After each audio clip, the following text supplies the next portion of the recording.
రండోయిరా రండి రైతులారా, సహజ సాగు చేద్దామండోయ్ మిత్రులారా. రండోయిరా రండి రైతులారా, సహజ సాగు చేద్దామండోయ్ మిత్రులారా. అంతర పంటలతో మిశ్రమ పంటలతో రాబడి పెరిగేటి చక్కని మార్గం, ప్రకృతి సేద్యముతో పలు పలు పంటలతో రాజుగా రానిద్దా బిరబిర రండి. రండోయిరా రండి రైతులారా, సహజ సాగు చేద్దామండోయ్ మిత్రులారా. This is the first system of the God by which all nutrients are available naturally to the roots of the plants. Now, second one, capillary force, కేశాకర్షణ శక్తి. భూమి లోపలి పొరల్లో ఉన్నటువంటి పోషకాలన్నీ కూడా వేర్లకు అందడానికి భగవంతుడు ప్రకృతిలో స్వయం సమృద్ధంగా, స్వయం ఆధారితంగా, స్వయం పోషకంగా నిర్మించినటువంటి వ్యవస్థల్లో మొదటిదైన పోషక చక్రం గురించి మనం చూసాం. ఇప్పుడు రెండవది కేశాకర్షణ శక్తి. There are three universal forces which manage and control entire universe. బ్రహ్మాండం అంతటిని నియమించి నియంత్రించే బ్రహ్మాండ శక్తులు లేదా శక్తులు మూడు. Number one, gravitational force, గురుత్వాకర్షణ శక్తి. ఒకటి గురుత్వాకర్షణ శక్తి. Number two, capillary force, కేశాకర్షణ శక్తి. రెండు కేశాకర్షణ శక్తి. And third one, controlling force, నియామక శక్తి. మూడవది నియామక శక్తి. In the natural soil, there are continuous gaps between two soil particles. సహజమైన నేలలో మట్టి కణాల మధ్య ఖాళీలుంటాయి. These vacuoles are called in English pore spaces or soil vacuoles. వీటిని మట్టి ఖాళీలు అంటారు. All these pore spaces are linked together from the top soil to internal soil also. పై పొరల నుంచి లోపలి పొరల వరకు కూడా ఈ ఖాళీలు ఉంటాయి. So when monsoon rains are commenced and when the raindrop touch to the surface of the soil, the rainwater is percolated inside the soil and all the raindrops or rainwater is going down into the internal water reservoir through this link of the pore spaces and deposited in the internal water reservoir. ఈ మట్టి ఖాళీల ద్వారానే వర్షపు నీరు అంతా నేలను ఇంకి భూమి లోపలి భూగర్భ జలాశయానికి చేరుతుంది. Throughout the rainy season, the roots of any plant are getting the moisture easily by means of the rainwater.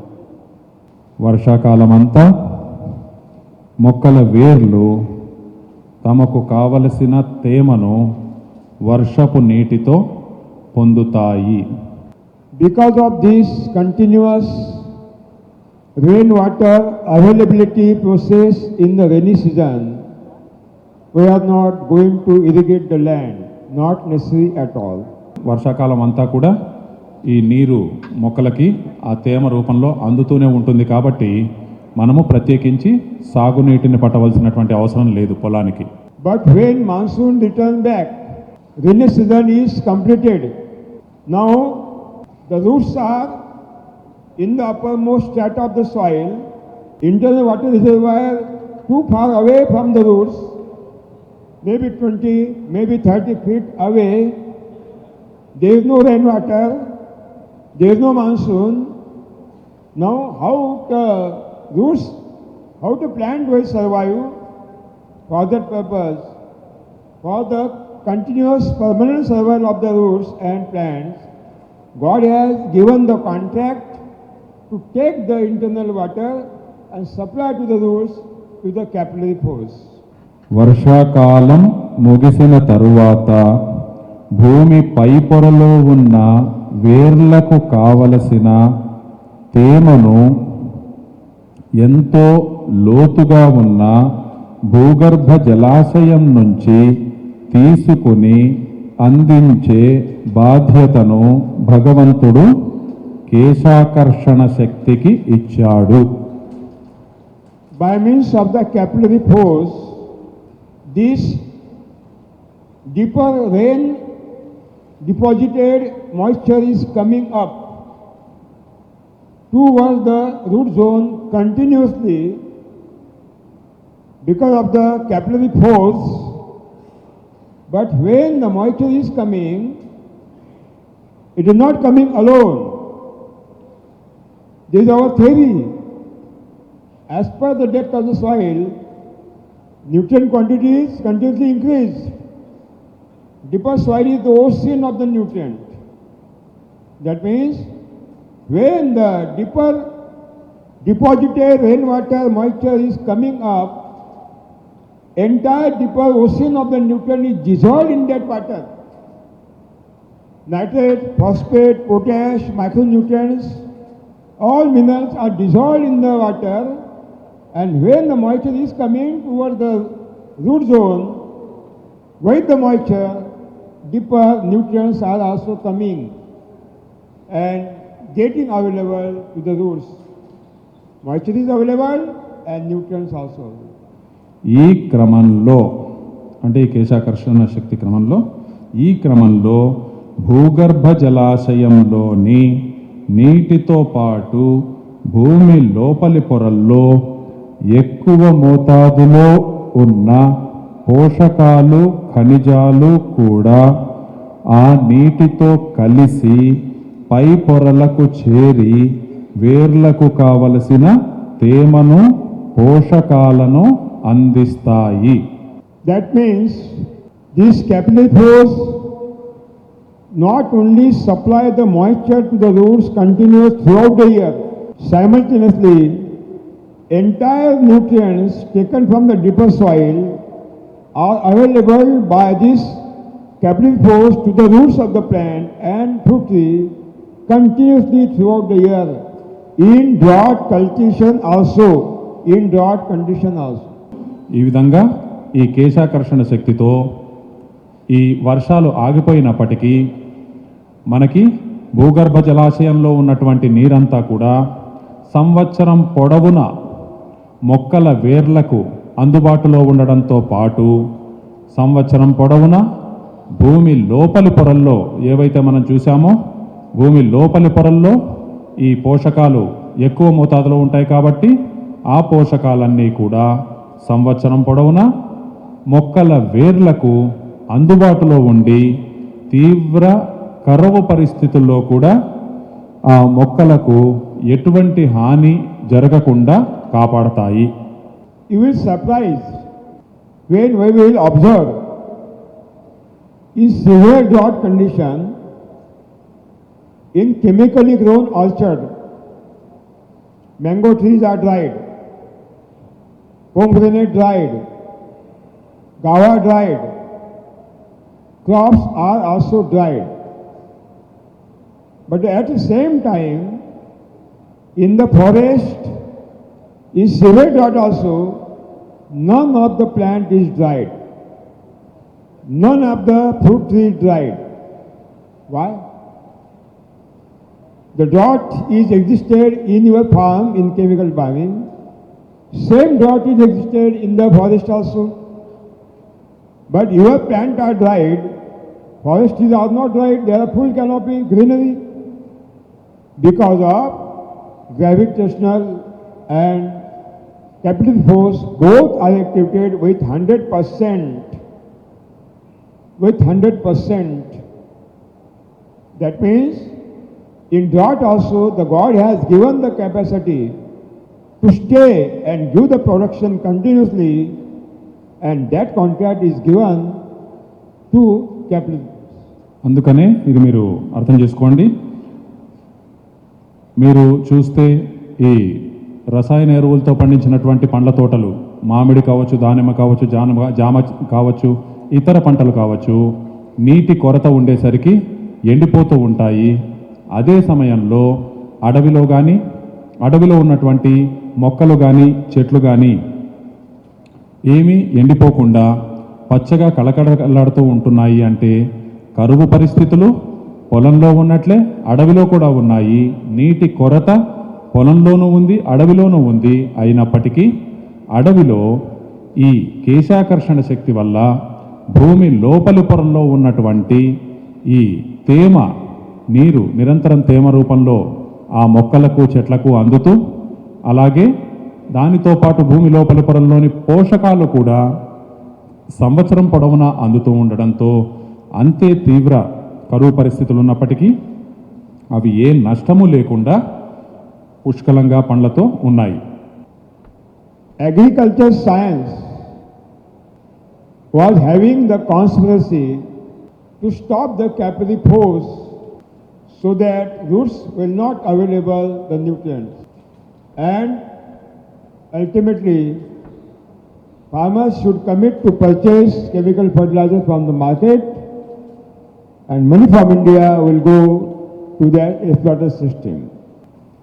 కానీ ఈ కేశాకర్షణ శక్తి మొక్కలకు ఉపయోగపడకుండా చేసే వ్యవసాయ విధానాల వల్ల రైతులు పోషకాల కోసం ఎరువులను తప్పనిసరిగా కొనడం, దీనితో మన ఆర్థిక వ్యవస్థ విచ్ఛిన్నం కావడం జరుగుతున్నాయి. To stop the activities of the capillary pores, agriculture science suggested to the farmer to utilize chemical fertilizer. ఇదే భావన. కాబట్టి ఈ కేశాకర్షణ శక్తి ద్వారా మొక్కలు లబ్ధి పొందకుండా ఉండడానికి వారు రసాయన ఎరువులను కొనుగోలు చేయమని చెప్పేసి చెప్తారు. When you utilize urea is having 46% nitrogen.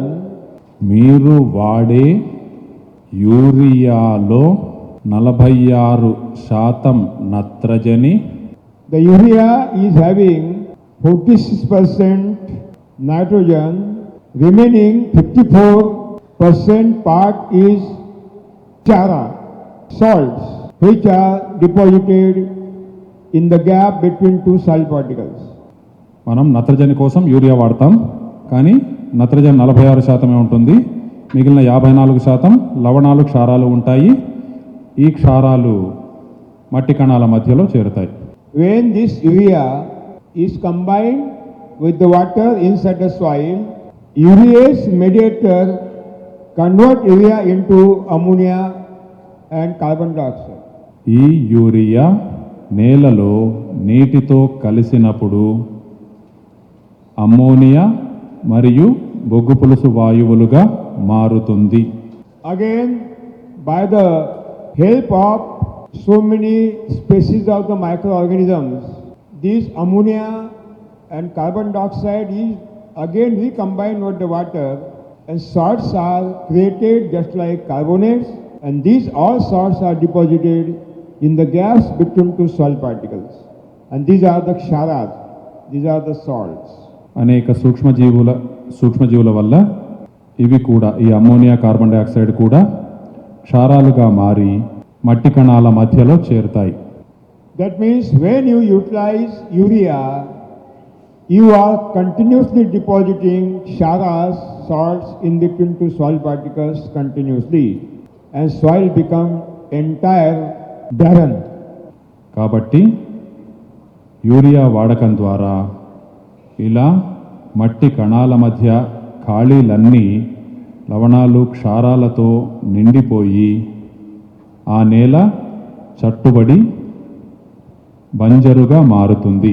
Single superphosphate is having 16% phosphate, remaining 84% of the salt ksharas again are deposited in the gaps between two soil particles. మనం వాడే సింగిల్ సూపర్ ఫాస్ఫేట్లో 16% ఫాస్ఫేట్, మిగిలిన 84% క్షారాలు ఉంటాయి. Potassium sulfate is having 48% potash, remaining 52% is salt ksharas again are deposited in the gap between two salt particles. Potassium సల్ఫేట్లో 48% potash, మిగిలిన 52% క్షారాలు ఉంటాయి. ఈ క్షారాలన్నీ మట్టి కణాల మధ్య ఖాళీలను పూడ్చివేస్తాయి.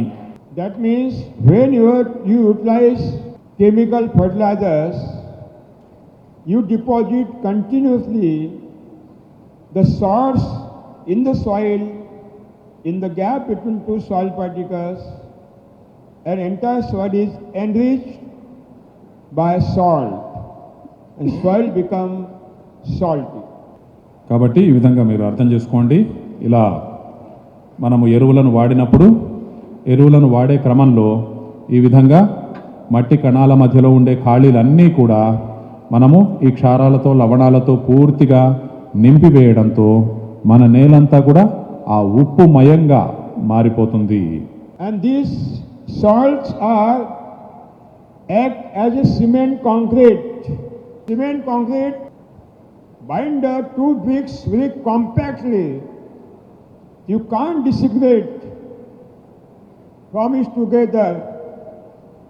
So these salt ksharas are combined two particles in high concentration, so that soil become so compact, cement concrete, that rainwater is not percolated inside the soil.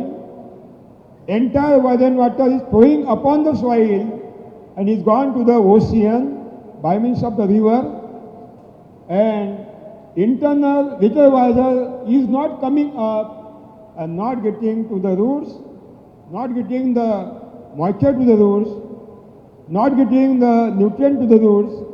Ultimately, the plants are dried, and you say it is the only papam of the Krushi Vijnana, Krushi Ajnana.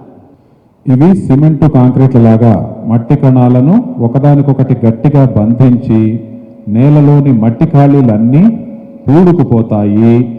దీనితో వర్షపు నీరు నేలలోకి ఇంకకుండా నేలపైనే ప్రవహించి క్రమంగా నదుల ద్వారా సముద్రాన్ని చేరుతుంది.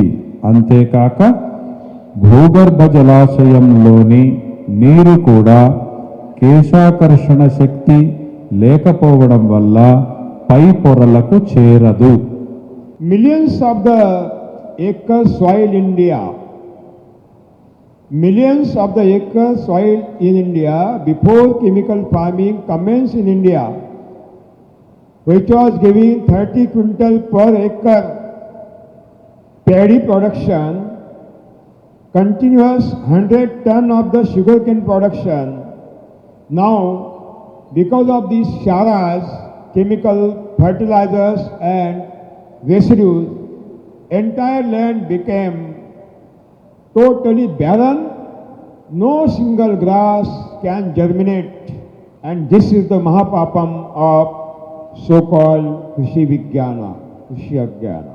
ఏదైతే రసాయన వ్యవసాయం మన దేశంలో ప్రారంభించడానికి ముందు ఏ పొలాల్లో అయితే ఎకరానికి 30 క్వింటాళ్ల వరి, అలాగే ఏ పొలాల్లో అయితే ఎకరానికి 100 టన్నుల వరకు చెరకు దిగుబడి వస్తూ ఉండేదో అటువంటి పొలాలన్నీ కూడా ఈ రసాయన ఎరువులు వాటి అవశేషాలతో పూర్తిగా నిండిపోవడం వల్ల ఇప్పుడు ఒక్క గడ్డిపోచ కూడా మొలకెత్తలేని బంజరు భూములుగా తయారైపోయాయి. ఈ సారవంతమైన భూములు ఇలా సారహీనమై బంజరు భూములుగా మారిపోవడానికి అలా అనుసరించబడినటువంటి ఈ వ్యవసాయ విజ్ఞానమే కారణం. I have seen in my childhood, not only childhood, in my younger stage also, all the rivers and wells were having sweet water. Sweet water. Now you will go to the village, you will see entire sweet water is converted into saline water. You can't drink also, you can't drink.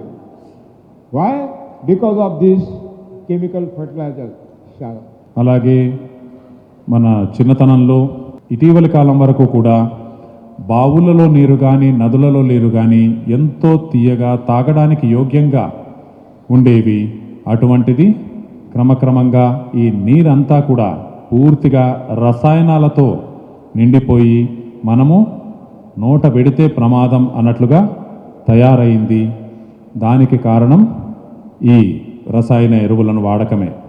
That means if you want to stop the destruction of the soil, if you want to become our soil again fertile, productive, we have to take the oath that since today we will stop the utilization of the chemical fertilizers.